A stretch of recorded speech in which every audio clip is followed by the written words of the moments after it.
और इस वक्त बड़ी खबर आ रही है, दिल्ली एनसीआर को दिवाली का तोहफा यहां पर कोर्ट की तरफ से दिया गया है।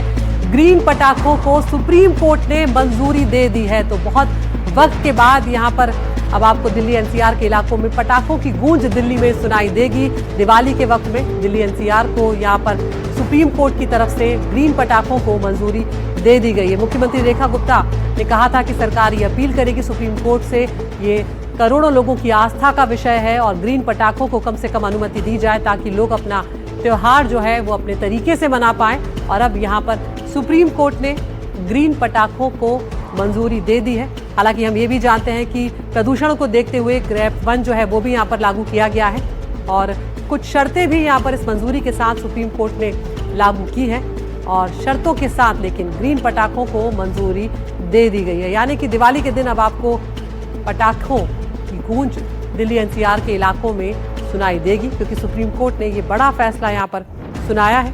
रेखा गुप्ता की सरकार के लिए एक तरह से कहा जाएगा ये बड़ी कामयाबी के तौर पर, क्योंकि उन्होंने कहा था कि दिल्ली के लोगों को हमारी इच्छा है कि इस बार तोहफा दिया जाए, ग्रीन पटाखों को जलाने की कम से कम इजाज़त दी जाए और सुप्रीम कोर्ट ने इस अपील को यहाँ पर स्वीकार कर लिया है। हालांकि कुछ शर्तें ज़रूर यहाँ पर सुप्रीम कोर्ट ने लगाई हैं, लेकिन शर्तों के साथ मंजूरी ज़रूर यहाँ पर अब ग्रीन पटाखों को दे दी गई है। हालांकि हम ये भी कई बार देखते हैं कि कानून का उल्लंघन करते हुए भी लोग नजर आए हैं। कई बार दिल्ली में पटाखे वैसे भी सुने गए हैं। रवीश हमारे सहयोगी हमारे साथ जुड़ गए हैं।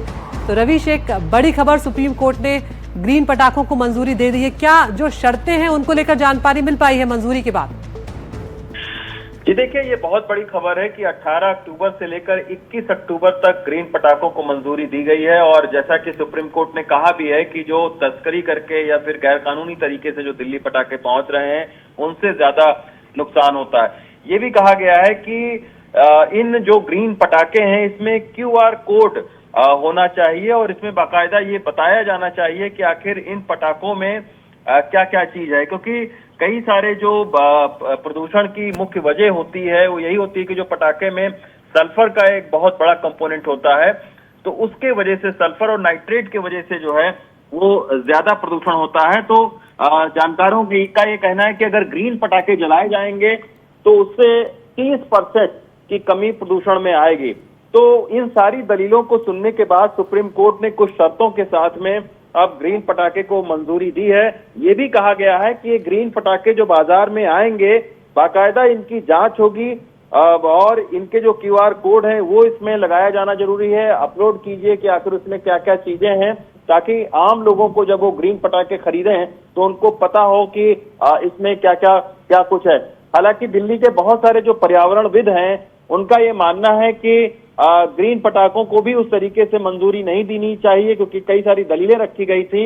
लेकिन सुप्रीम कोर्ट का और फिर दिल्ली सरकार ने भी अपना एक आर्गुमेंट किया, वो अपना पक्ष दिल्ली सरकार ने रखा कि सेंटिमेंट जो हैं वो जो धार्मिक भावनाएं हैं उनका भी ख्याल करके और एक बैलेंस अप्रोच लेना चाहिए। तो सुप्रीम कोर्ट ने भी अभी उस बात पर मोहर लगाई है और ये कहा है कि एक बैलेंस अप्रोच के साथ में कुछ शर्तों के साथ में ही ग्रीन पटाखों को मंजूरी दी जाएगी। अब सबसे बड़ी जिम्मेदारी जो है वो दिल्ली सरकार की उन तमाम एजेंसियों के ऊपर में है कि कैसे आखिर ये सुनिश्चित करें कि ये पटाखा ग्रीन क्रैकर्स ही हैं। तो इसके बारे में अभी देखना होगा, जैसे जैसे फैसला आएगा तो उसमें और विस्तार से सुप्रीम कोर्ट अपनी जो ऑब्जर्वेशन है, जो अपना फैसला है उसमें और कुछ नियम शर्तें जरूर लगाएगी। लेकिन ग्रीन पटाखे को लेकर कहीं खुशी है कहीं गम है, इस बात को दिल्ली के अंदर बहुत सारे लोग ये मानते हैं। लेकिन सुप्रीम कोर्ट ने धार्मिक भावनाओं को ध्यान में रखते हुए, सेंटिमेंट्स को ध्यान में रखते हुए और खुद दिल्ली सरकार ने जो इस बात को कहा सुप्रीम कोर्ट में कि आप कुछ शर्तों के साथ में ग्रीन पटाखों को मंजूरी दी, तो उसी बात को लेकर अब सुप्रीम कोर्ट ने फैसला सुनाया। बहुत बहुत शुक्रिया रवीश। तो दिल्ली एनसीआर के लोग अब इस दिवाली पर ग्रीन पटाखे चला पाएंगे।